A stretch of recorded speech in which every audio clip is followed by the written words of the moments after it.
büntetéseket ezt a versenyt. Eddig még olyan nagyon szoros befutó nem volt, hogy ez...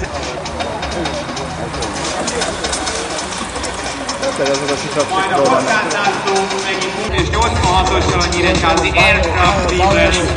Ez is figyelembe venni a kockázatot, pedig természetesen a futam végét jelzi.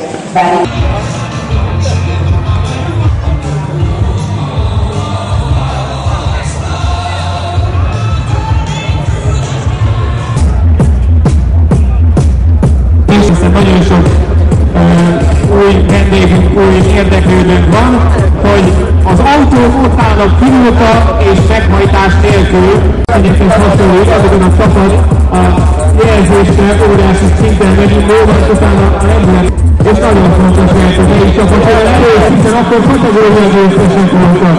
A debreceni csapat Miskolciak kapták egy utoljára a rajtvonalat, de egyelőre még mondjuk, hogy gyűjtik az előtt.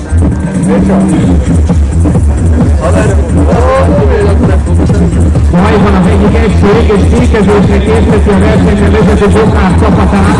A szerencsére időben félre tudott, hogy menjen a Bokár, ez véletlenül kategória győztes.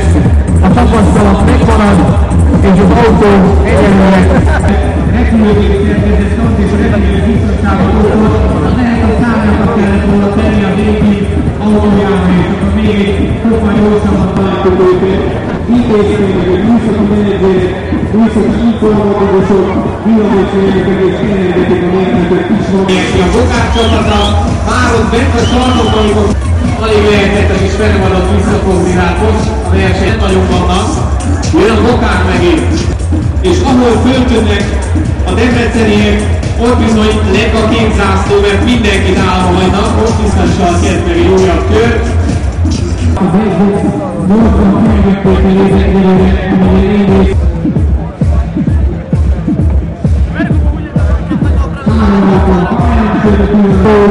Az egyik legmeggyőzőbb versenyzéssel.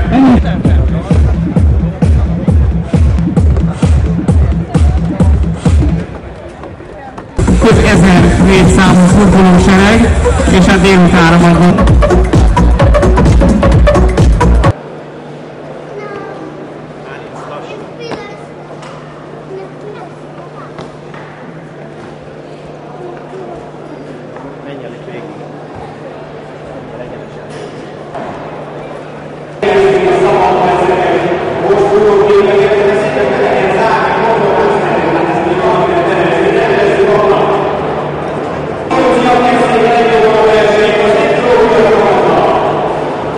Ők